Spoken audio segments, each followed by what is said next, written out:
So hello students, welcome to the Hindu newspaper analysis. Hindu के पहले page के ऊपर US FDA nod for rapid inexpensive saliva test. हम लोग पैंडेमिक में से गुजर रहे हैं। RT-PCR reverse transcription polymerase chain reaction main test है जिसके थ्रू कोविड-19 वायरस को आइडेंटिफाई किया जाता है, लेकिन लंबा प्रोसेस है। दूसरा, उसके बाद सीरोलॉजिकल स्टडीज़ हैं जिसमें ब्लड सैंपल से एंटीबॉडीज़ की प्रेजेंस को डिटेक्ट किया जाता है। अब एक नया टेस्ट सामने आया है जिसका नाम सलाइवा डायरेक्ट। मैं जितनी भी इन्फॉर्मेशन आपको बताऊंगा ये सब यहाँ पर ग्रे कलर के बॉक्स में दे रखी है, आप उसको फॉलो कर लीजिएगा।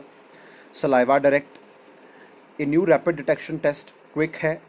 कोविड-19 के लिए ये एक सिंपल, चीप और एक्यूरेट टेस्ट माना जा रहा है सलाइवा सैंपल से, और अफोर्डेबल है as compare to other tests, और $10 से कम इसकी कीमत पड़ सकती है, और इसका सेंसिटिविटी रेट 88 to 94%, मतलब अप्रॉक्सीमेटली हम ये कह सकते हैं कि बहुत एक्यूरेट टेस्ट ये हो सकता है।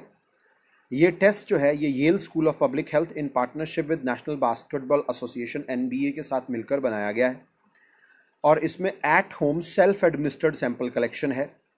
एक स्वैब के ऊपर आप सलाइवा का सैंपल देंगे और बहुत क्विकली इसके रिजल्ट्स जो हैं वो आ जाएंगे। तो इट्स ए न्यू टेस्ट, आपको पता होना चाहिए। RT-PCR का नाम आपको पता होना चाहिए, और सीरोलॉजिकल सर्वे जैसा मैंने आपको बता दिया।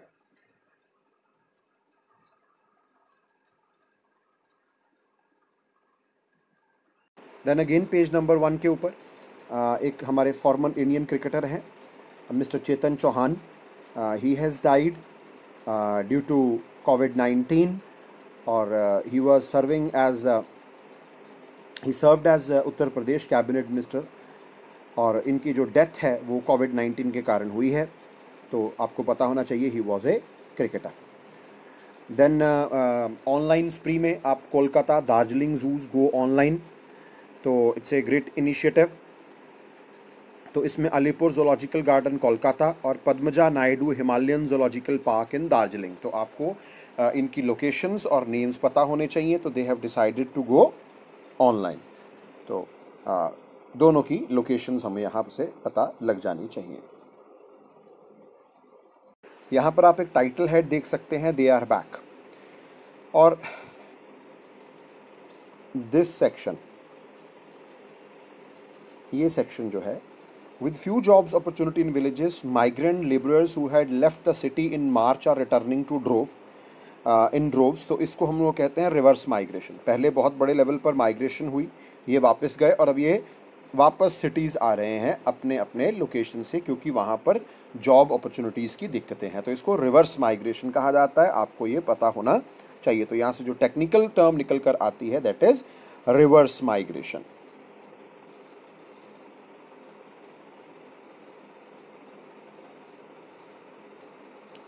देन आज शेर पंजाब शहीद मदन लाल ढींगरा का मार्टरडम डे है, आपको पता होना चाहिए। श्री मदन लाल ढींगरा जी के बारे में आपको पता होना चाहिए। He was from Amritsar Punjab. 1883 में इनका बर्थ हुआ, और 17 August 1909 at the age of 25 London England में इनकी डेथ हुई। ही अचीव्ड हिज मार्टरडम, और ये इंडिया हाउस नाम की एक ऑर्गेनाइजेशन के साथ जुड़े रहे। वीर सावरकर के साथ इनकी बहुत ही क्लोज एसोसिएशन रही, और इन्होंने लॉर्ड कर्जन विली को असैसिनेट किया था।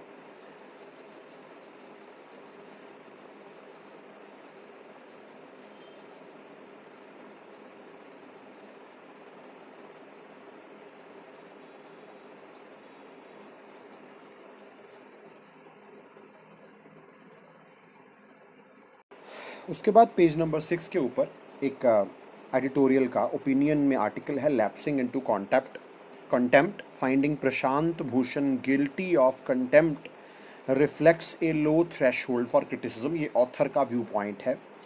3 न्यूज़ टाइटल्स हैं, ये मैं आपको बता देता हूँ। पेज नंबर अगर आप देखेंगे 8 के ऊपर, तो suo motu contempt power is inherent, ये सुप्रीम कोर्ट का कहना है। और इसी तरह पेज नंबर 10 के ऊपर एक आर्टिकल है, India is moving towards a form of elected autocracy. ये तीनों टाइटल्स एक ही चीज के साथ डील कर रहे हैं। आपको मैं इनका ओवरऑल एक्सट्रैक्ट बता देता हूं। These are the 3 articles which are actually linked to one important issue, that is finding Mr. Prashant Bhushan guilty of contempt of court, contempt of Supreme Court। तो लैप्सिंग इनटू कंटेम्प्ट की अगर हम बात करें तो इसके अंदर बताया गया है कि जो प्रशांत भूषण हैं उनके ऊपर जो कंटेम्प्ट ऑफ कोर्ट के चार्जेस लगाए गए हैं वो बेसिकली क्रिटिसिज्म था। तो हमने टेक्निकल एस्पेक्ट्स देखने हैं कंटेम्प्ट ऑफ कोर्ट के। आर्टिकल क्या कहता है, that is a separate issue. Constitution में इसके क्या प्रोविजंस हैं ये हमें पता होना चाहिए। कॉन्स्टिट्यूशन में आर्टिकल 129 जो कहता है Supreme Court to be a court of records, The Supreme Court shall be a court of record and shall have all the powers of such a court, including the power to punish for contempt of itself। Contempt का मतलब होता है अवमानना, अवहेलना करना। हालांकि जो author हैं उनकी ओपिनियन में ये सिर्फ और सिर्फ एक क्रिटिसिज्म था। उसके बाद आर्टिकल 142 क्लॉज 2 है, आप नोट कर सकते हैं। Article 129, article 142 clause 2, subject to the provisions of any law made in this behalf by parliament, the Supreme Court shall as respect the whole of territory of India have all and every power to make any order for the purpose of securing the attendance of any person, the discovery or production of any document or investigation or punishment of any contempt of itself। तो again article 142 clause 2 में भी contempt के बारे में बताया गया है, contempt of court के बारे में बताया गया है। उसके बाद article 215 High Court to be a court of record. तो 3 आर्टिकल आपको पता होने चाहिए, article 129, article 142 clause 2 contempt of court के बारे में। और हाई कोर्ट्स की अगर कंटेम्प्ट की बात करेंगे तो इसमें आर्टिकल 215 जिसमें एग्जैक्टली वही बात जो आर्टिकल 129 सुप्रीम कोर्ट के बारे में करता है, ये आर्टिकल जो है वो हाई कोर्ट के बारे में करता है, आर्टिकल 215। तो इसके लिए हमारे पास कंटेम्प्ट ऑफ कोर्ट एक्ट 1971 भी है। तो ये तीनों आर्टिकल्स एक ही चीज की तरफ इंडिकेट कर रहे हैं। This is what I wanted to tell you.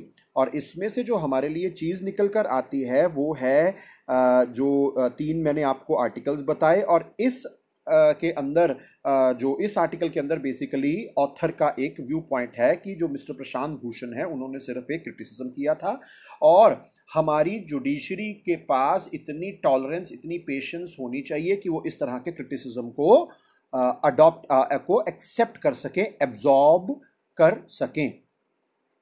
और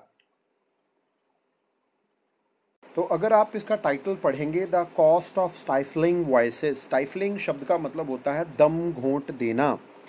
इन doing so we risk the disengagement of those most invested in preserving our democratic institution.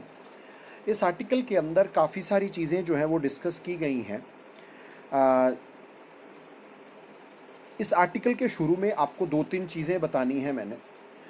इसमें एक तो ये बताया गया है कि by convicting Mister Prashant Bhushan it is our court is indicating that criticism may weaken the institution। जबकि जो डेमोक्रेसी है जिसमें हम रहते हैं, it is built on the bedrock of deliberation and debate. तो राइटिंग के व्यू पॉइंट से जब आपके पास फ्रीडम की बात आए तो ये 2 इंपॉर्टेंट इनपुट्स आपके लिए यहाँ पर हैं। फिर इसी आर्टिकल के अंदर आप देखेंगे टाइटल हेड है exit and voice. Exit voice loyalty, इस हम पता होना चाहिए। एग्जिट एंड वॉइस का मतलब क्या होता है? Exit and voice are the 2 alternatives mechanisms for the repair of the societal institution. किसी भी सोसाइटी को रिपेयर करना हो तो एग्जिट और वॉइस, ये 2 चीज़ें हमेशा साथ में चलती हैं। सोसाइटी किस तरह से ठीक की जा सकती है, सोसाइटी का वर्किंग मैकेनिज्म क्या है, इन सब चीज़ों को समझने के लिए ये काफ़ी हेल्पफुल आर्टिकल है। एग्जिट का मतलब होता है, आपको एक एग्जाम्पल के साथ बताऊंगा, consumer switches from one firm to another. An employee moves to a job with better working condition, or a family moves across the neighborhoods। तो आप ये कह सकते हैं कि कस्टमर ने एक फर्म को छोड़ा, दूसरे फर्म, एक इंस्टीट्यूशन को छोड़ा, दूसरे इंस्टीट्यूशन के पास चला गया। एक वर्कर ने एक जॉब को छोड़ा, दूसरी जॉब में इन्वॉल्व हो गया, तो वहां से एक मैसेज आता है पीपल आर एग्जिटिंग, तो इससे सोसाइटल करेक्शन हो सकती है। और उसके बाद वॉइस, वॉइस का मतलब होता है कंप्लेंट करना, जैसे वर्कर अपने हायर मैनेजमेंट के अगेंस्ट कंप्लेंट करें उनके एक्शंस के अगेंस्ट, तो वॉइस। और याद रखिएगा यहां पर बताया गया है कि किसी भी सोसाइटल करेक्शन के फिनोमेना में exit and voice work together. जब तक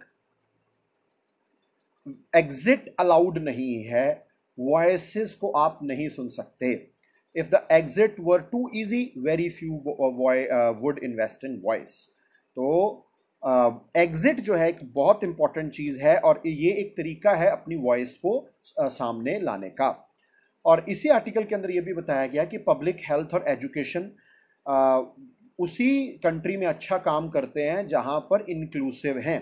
इंक्लूसिव मतलब सब सेक्शंस ऑफ सोसाइटीज और हर तरह की विचारधारा के लोग इसके अंदर इन्वॉल्व होंगे। तो एग्जिट वॉइस यहाँ पर चाहिए, एग्जिट भी चाहिए, वॉइस भी चाहिए। वेल्दी लोग जो हैं वो एग्जिट कर जाते हैं और प्राइवेट प्रोवाइडर्स की तरफ चले जाते हैं। पब्लिक सिस्टम्स जो हैं वो रिसोर्सेज और आइडियाज़ के लैक के कारण, उनके पास रिसोर्सेज नहीं है, पब्लिक इंस्टीट्यूशंस के पास आइडियाज़ नहीं है, तो इसी वजह से वेल्दी लोग एग्जिट कर जाते हैं। तो इट इज़ ए वॉइस कि हमें इट इज़ एग्जिट के साथ साथ वॉइस भी है कि हमें इन चीज़ों में जो है इन्वेस्ट करना होगा, आने वाले समय में अपने पब्लिक सिस्टम्स को स्ट्रेंथन अप करना होगा। और पॉलिटिक्स में एग्जिट और वॉइस जो है वो हमेशा, जब भी वोटिंग होगी, हमेशा साथ साथ चलेंगे। वोटर्स जो हैं वो इलेक्टेड लीडर्स को अकाउंटेबल होल्ड कर सकते हैं, they will vote for someone else, and it is a big example of exit and voice. तो इस तरह की फ्रेजेस, इस तरह की चीजें आपके पास होनी चाहिए। ओवरऑल अगर हम इस आर्टिकल का कंक्लूजन पढ़ेंगे तो हमें यहाँ से कुछ इंपॉर्टेंट आउटकम्स मिलते हैं। Courts exist to promote justice by adjudicating on disagreements. Courts का काम है डिसएग्रीमेंट्स में फैसला देना। और हमारी जो लेजिस्लेचर है, लॉ मेकिंग एजेंसीज हैं, एग्जेक्टिव आर्म्स हैं जो कि लॉ को अप्लाई करती हैं। और अगर कोर्ट्स जो हैं इनके बिहेवियर को स्क्रूटिनाइज करते हैं, इनसे क्वेश्चंस पूछते हैं, इनके ऊपर नजर रखते हैं, तो किसी भी तरह से इनकी अथॉरिटी अंडरमाइन नहीं होती है। उल्टा अगर हम अपने लेजिस्लेटिव और एग्जेक्टिव आर्म्स को स्क्रूटिनाइज करेंगे, उनसे क्वेश्चंस पूछेंगे, तो हम एग्जिट और वॉइस इस चीज को हाईलाइट कर रहे हैं और पब्लिक का जो ओपिनियन है उसको सामने लाने की कोशिश कर रहे हैं। तो डेलिब्रेशन, डिबेट और डिसेंट ये किसी भी डेमोक्रेसी के फाउंडेशंस होते हैं। तो याद रखिएगा, I call it 4D, 4 dimensions. तो डेलिब्रेशन, डिबेट, डिसेंट। डेलिब्रेट विचार करना, डिबेट करना, डिस्कशन, डिसेंट आपके पास हक है ना आप किसी के साथ ना एग्री करें। तो डेमोक्रेसी का यही एक ब्यूटीफुल वॉइस होता है। तो ये इस आर्टिकल के अंदर बताया गया, डेमोक्रेसी 4D आप यहां से सीख सकते हैं। तो पेज नंबर 9 के ऊपर parliament to see several firsts, इसके अंदर कुछ इंपॉर्टेंट चीज़ें जो हैं वो बताई गई हैं। पार्लियामेंट का मॉनसून सेशन जो है वो शुरू होने वाला है, तो पार्लियामेंट के अंदर कुछ इंपॉर्टेंट नए तरह के एक्सपेरिमेंट्स जो है वो इस बार किए जा रहे हैं ताकि कोविड-19 के साथ जो है वो फाइट किया जा सके और जो हमारे पार्लियामेंटेरियंस हैं वो इस वायरस से सुरक्षित रहें। तो इस बार कुछ नई चीज़ें देखने को मिलेंगी जो आज से पहले पार्लियामेंट में कभी नहीं हुई, और जिसमें इरेडिएशन किया जाएगा। आप ये पर्टिकुलर पैराग्राफ अगर आप देखेंगे तो इसमें आपके पास कुछ इंपॉर्टेंट इन्फॉर्मेशन, तो इसमें use of ultraviolet जर्मीसाइडल irradiation in air conditioning system of the Rajya Sabha for killing bacteria and viruses in the air supply is being considered. Physical distancing तो होगी, स्क्रीन्स का इस्तेमाल किया जाएगा। तो अल्ट्रावायलेट रेडिएशन के बारे में हमें पता होना चाहिए। मैं आपको इसकी इन्फॉर्मेशन यहाँ बोल के बता देता हूँ। अल्ट्रावायलेट रेडिएशंस की जो वेवलेंथ होती है वो 290 to 400 नैनोमीटर होती है। UVA, UVB, UVC ये 3 तरह से जो है मिलती है अल्ट्रावायलेट रेज जो होती हैं। और इसमें से जो UVC होती है ये सबसे ज़्यादा हार्मफुल है, और फॉर्चुनेटली ये हमारे एटमॉस्फेयर में पूरी तरह से एब्जॉर्ब हो जाती है। अल्ट्रा वायलेट रेडिएशंस का बहुत अच्छा पोटेंशियल होता है for eliminating viruses and bacterias, तो इसीलिए एसी सिस्टम्स को इरेडिएट करने की बात की जा रही है। तो जो मैंने आपको इन्फॉर्मेशन बताई, अल्ट्रावायलेट की वेवलेंथ बताई 290 से 400 नैनोमीटर, ये आपको पता होना चाहिए। इसके यूवीए यूवीबीसी इसके बारे में आपको पता होना चाहिए। इसी तरह इसी पेज के ऊपर Congress demand JPC probe into Facebook interference in polls. तो इसमें जो हमारे लिए इम्पॉर्टेंट चीज़ निकल कर आती है वो आता है what is a joint parliamentary committee. ये हमारे लिए एक चीज़ जो है वो निकल कर आती है इंडियन पॉलिटी के व्यू पॉइंट से। जो जॉइंट पार्लियामेंट्री कमेटी होती है, आप इसको इस तरह से समझ सकते हैं कि दोनों हाउसेस के मेंबर्स जो हैं वो इसके अंदर इन्वॉल्व होते हैं। ये एक एड हॉक कमेटी है। एड हॉक का मतलब कि इसमें ये रिक्वायरमेंट्स के अनुसार बनाए जाने वाली कमेटी है। तो एड हॉक कमेटी है नंबर 1, इसमें लोकसभा राज्यसभा दोनों के मेंबर्स होते हैं। नंबर 2, और लोकसभा की स्ट्रेंथ जो है वो ज़्यादा है। तो यूजुअली मान लीजिए कि अगर 15 मेंबर्स की कमेटी बनती है तो 10 मेंबर्स आमतौर पर लोकसभा और 5 मेंबर राज्यसभा से जो होते हैं। और जो स्ट्रेंथ है जेपीसी की वो डिफरेंट हो सकती है हर बार, तो ये बात याद रखिएगा। और जॉइंट पार्लियामेंट्री कमेटी का काम जो है वो एविडेंसेस ऑब्टेन करना एक्सपर्ट से, पब्लिक बॉडीज से, एसोसिएशन से, तो इस तरह की चीज़ें। तो ये एक ओरल और रिटन एविडेंस ले सकते हैं और किसी भी मैटर में जॉइंट पार्लियामेंट्री कमेटी को बनाया जा सकता है और इन्वेस्टिगेशन में इनको इन्वॉल्व जो है वो किया जा सकता है। और बुफोर स्कैंडल में 1987 में, Harshad Mehta stock market scam 1992 में, Ketan park share market scam 2001 में, सॉफ्ट ड्रिंक पेस्टिसाइड्स इशू 2003 में आप नोट कर सकते हैं, 2G स्पेक्ट्रम केस 2011 में, वीवीआईपी चॉपर स्कैम हुआ था 2013 में, और लैंड एक्विजिशन 2015, एनआरसी 2016। तो इन सब इश्यूज के साथ जॉइंट पार्लियामेंट्री कमेटीज जो हैं वो जुड़ी रही हैं। तो moving to the page number 10, तो यहाँ पर India is moving towards a form of elected autocracy. Autocracy शब्द का मीनिंग, ऑटोक्रेसी का मतलब अगर मैं इसको हिंदी में अनुवाद करूँ तो एक तंत्र या कह लीजिए निरंकुश शासन, जिसके ऊपर कोई भी रोक टोक ना हो। A system of government of a country in which one person has complete power, so he is indicating towards our PM, we can say a country that is ruled by one person who has complete power। तो इसमें इन्होंने judiciary के अंदर कुछ judicial delays को इन्होंने highlight किया है। और जैसे इन्होंने आप ये पर्टिकुलर एक पैराग्राफ देखेंगे, दिस पर्टिकुलर पैराग्राफ, तो इसके अंदर इन्होंने इंटरनेट एक्सेस इन कश्मीर की बात की है कि जिसमें इन्होंने कहा कि सुप्रीम कोर्ट ने मैटर को अच्छी तरह से नहीं सुना और सुप्रीम कोर्ट के दिए गए फैसले के ऊपर भी जो है वो किसी ने इम्प्लीमेंट नहीं किया। और एपेक्स कोर्ट ऑफ इग्नोरिंग और delaying cases related to important issues such as Kashmir trifurcation, the citizenship amendment act, electoral bonds. तो this is in his opinion we are moving towards an autocracy. तो again ये author का view point है। हमारे लिए जो काम की चीज़ है वो है इसमें से ऑटोक्रेसी शब्द का मीनिंग पता होना। उसके बाद आप इसी पेज के ऊपर एक टाइटल हेड देख सकते हैं, NCC set for big expansion in border areas. NCC जो है ये एक बहुत ही इम्पोर्टेंट संस्था मानी जाती है। तो बॉर्डर एरियाज में एनसीसी जो है ये एक्सपेंशन मोड में है इस समय।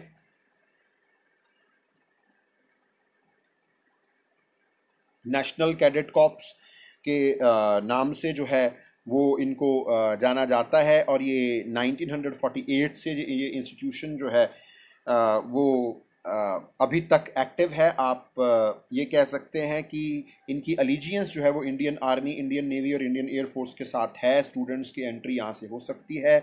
इनका इम्पोर्टेंट रोल हम कह सकते हैं, it is student uniformed group, और 13 लाख से 15 लाख स्टूडेंट्स इसके साथ जुड़े हुए हैं। इनका मोटो आपको पता होना चाहिए, एकता और अनुशासन, यूनिटी एंड डिसिप्लिन। इनके डायरेक्टर जनरल इस समय लेफ्टिनेंट जनरल राजीव चोपड़ा हैं। और नेशनल ये यूथ डेवलपमेंट मूवमेंट है इंडिया में, आप इसको इस तरह से याद रखिएगा। And it is open to all regular students of schools and colleges on a voluntary basis. अगर आप चाहें तो हाई स्कूल कॉलेज लेवल्स के ऊपर जो है वो इसमें स्टूडेंट्स जुड़ सकते हैं। और नेशनल कैडेट कॉप्स एक्ट 1948 के थ्रू ये एग्जिस्टेंस में आया था। मिनिस्ट्री ऑफ डिफेंस के अंडर ये संस्था जो है वो काम करती है। और इनका जो एम है, आप कह सकते हैं कि character, discipline, secular outlook, spirit of adventure, the ideals of self service among youth citizens. तो यूथ को प्रमोट करना इनका जो बेसिक एम है। तो एक और अनफॉर्चुनेट इंसिडेंट, मॉरिशियस के अंदर एक शिप जिसके अंदर से 1000 टन्स ऑफ ऑयल जो है वो लीक हुआ है मॉरिशियस में। MV वाकाशियो नाम की एक शिप थी जिसके अंदर से ऑयल ऊज आउट हुआ, और it's a big environmental problem. Mauritius के जिस इलाके के अंदर ये ऑयल स्पिल हुआ है वो बहुत ही प्रिस्टीन इलाका है, और यहाँ मैनग्रूव फॉरेस्ट है, प्रोटेक्टेड मैरीन पार्क्स हैं, और एंडेंजर्ड स्पीसीज़ का ये इलाका है। तो इस इलाके के अंदर ऑयल स्पिल होना is not a good news at all. तो इस तरह के ऑयल स्पिल्स जो हैं वो हमेशा एनवायरनमेंट के लिए एक बहुत बड़ी प्रॉब्लम रहते हैं।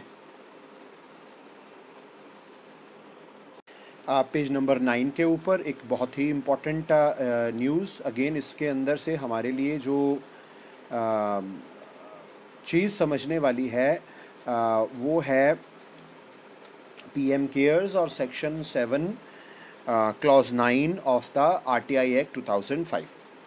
राइट टू इन्फॉर्मेशन एक बहुत ही इम्पॉर्टेंट हमारे पास एक्ट है जिसके थ्रू आप पब्लिक अथॉरिटीज़ में से इंफॉर्मेशन ले सकते हैं कि what these public authorities are doing, what have they done.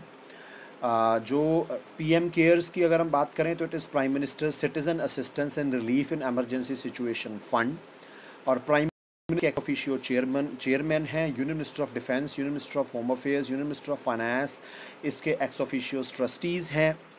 और इसमें वॉलंटरी कॉन्ट्रीब्यूशंस हैं इंडिविजुअल से, ऑर्गेनाइजेशन से, और जिनके पास किसी भी किस्म की कोई बजटरी सपोर्ट नहीं है, ये उनके लिए फ़ंड एक इकट्ठा किया गया। डोनेशंस जो हैं वो इनकम टैक्स एक्ट से एग्जम्प्टेड हैं, और इसमें फॉरेन कॉन्ट्रीब्यूशंस भी आ सकती हैं। तो एक RTI जो है वो फाइल की गई थी, आप यहाँ पर पढ़ सकते हैं। RTI activist commodore Lokesh Batra का नेम जो है वो आपको यहाँ पर मिलेगा, जिन्होंने कहा था RTI request asking for total number of RTI applications and appeals received and disposed in PMO since April 2020 and the number of such applications related to PM Cares National Relief Fund। तो यहाँ से ये जो है वो मुद्दा खड़ा हुआ, लेकिन जो PMO है उन्होंने ये इन्फॉर्मेशन देने से डिनाई कर दिया। PMO ने ये कहा कि अगर आप यहाँ पर ध्यान से देखेंगे, what PMO has said, the information sought by you is not maintained in this office in compiled form. अगर हम इसकी कलेक्शन कंपाइलेशन करेंगे तो disproportionately divert the resources of this office, और जो नॉर्मल फंक्शनिंग है इस ऑफिस की वो प्रभावित हो सकती है। तो इस वजह से हम इस RTI का जवाब नहीं दे सकते, और इन्होंने इसके लिए section 7 clause 9 of the RTI act 2005 का रेफरेंस दिया, जिसमें इन्होंने कहा an information shall ordinarily be provided in the form in which it is sought unless it would disproportionately divert the resources of the public authority, कि public authority के resources को के ऊपर बहुत ज़्यादा प्रेशर आएगा, and would be detrimental to the safety और the preservation of the records in question. तो इस यहाँ से इन्होंने डिसप्रपोर्शनेटली डाइवर्ट द रिसोर्सेज की हमारी नॉर्मल फंक्शनिंग, नॉर्मल वर्किंग के ऊपर अननेसेसरली प्रेशर आएगा, और ये इंफॉर्मेशन हमारे पास यहाँ पर कंपाइल्ड फॉर्म में अवेलेबल नहीं होती। लेकिन हमारी कंट्री के जो पहले